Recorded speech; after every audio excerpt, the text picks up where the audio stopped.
Rodney, are there other people that are going to be up here? Rodney. Hi. Are there going to be other people up here? Yeah, I'm going to bring everyone up. Okay, so let's do it, because we only have 10 minutes. Okay. Is there a mic? Yes. Okay. Yes. We can bring them all up. Okay, One. so I'd love to introduce the cast and the crew. Slowly but surely. Is everyone down here? I would love everyone that worked on the movie just to come up. Yeah, anyone that's in the house, it would just be really amazing. Just because so many people that worked on the movie are actually here.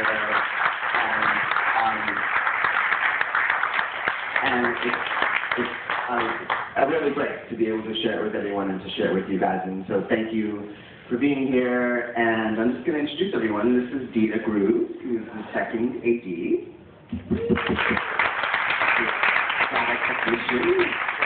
Everyone had like 50 jobs on this movie, co-producer. And who's Ziggy Gamble.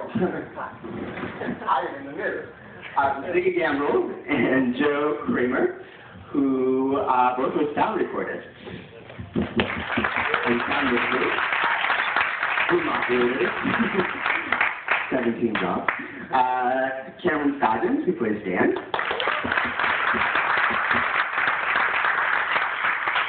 Leroy McClain, who plays Marcus.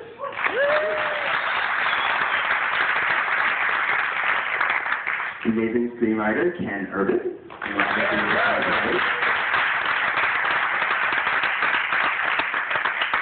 And Michael Nathanson, who plays David. Anyone else here who's shy? All right.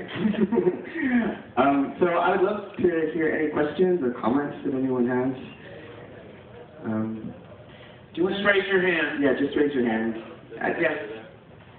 I noticed towards the very end, the scene where they're all making a wish, that yeah. that there wasn't a shot of the single white guy, and I was wondering if that was sort of intentional, like if you were trying to sort of focus just on a couple of that moment. Interesting question. So, so that was the question. There's no shot of Neil in the final scene of people making wishes, and honestly, that was just a function of time. And we shot this movie in 16 days, and so it was super fast. We had 5 days to shoot in Marcus and Aaron's apartment. That dinner scene was literally the last scene we shot in that apartment, and it was I think 2 in the morning. And some things gotta go. So I unfortunately, that's honestly is a function of how fast we shot, and there was no larger symbolism behind why Neil did not have a close-up in the wish section. But thank you for your question. Yes, back there, you. Yeah.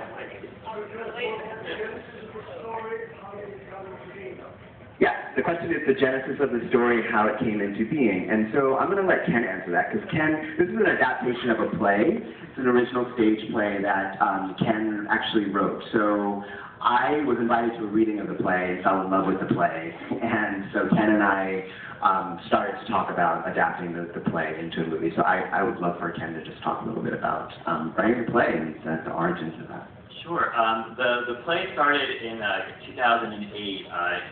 I met a guy who was a little bit like Stan, and so I thought it would be really interesting to write a play about sort of the politics of open relationships, because I just had a lot of friends that were having very similar conversations to the movie. And so I wrote the play initially, and then Rodney came and saw the play when it was at the public. And Sue Jean Kim, who plays Alice, was in that production.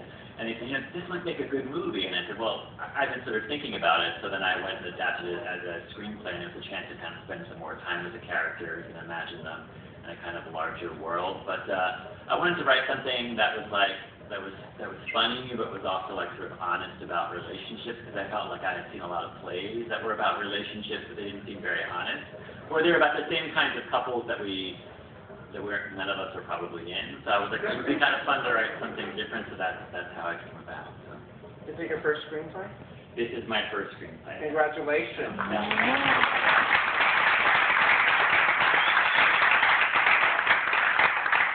other questions? I'm curious to know whether Charlie Barnett did this before or after Chicago Fire.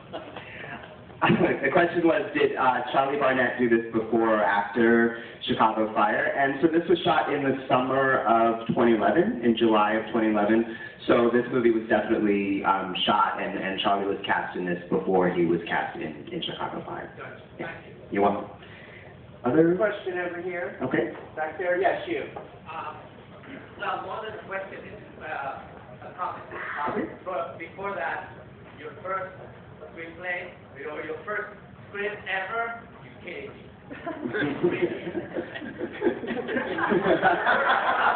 Seriously, I'm really impressed because the word that kept popping in my head during the whole movie was honest. And like you said, it's true. A lot of relationship movies get done, and none of them is honest and to the point, and it doesn't try to force feed you stereotypes and pre-made phrases that you see over and over and over again. It's honest, and it goes to the point where that I always thought that relationships are not one size fits all. It's what you make of it and what you develop from your own mistake. And Marcus, God, you had some lines there that were just beautiful. I mean, it was a performance that I really wish I could ever do something like that. Like, it was, no, seriously, it was honest. It was Thank you very much. And I really appreciate it. Thank you. Thank you so much. So, the music part at the beginning, because it was very one-like, and it gave it, like, it started the movie with a beautiful,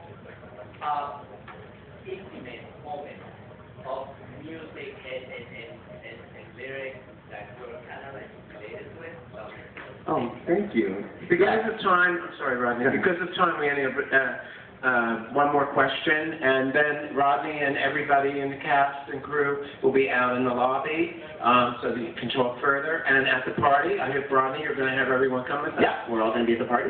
It's going to be at Tavern on Camac, and you'll join us there. So one last question. Oh, somebody back there that didn't get a chance. Thank you. This is a good closer, actually. It goes back to the first question. Symbolism. Was there any symbolism of the young man that might have been, or that might have been something that was that powerful?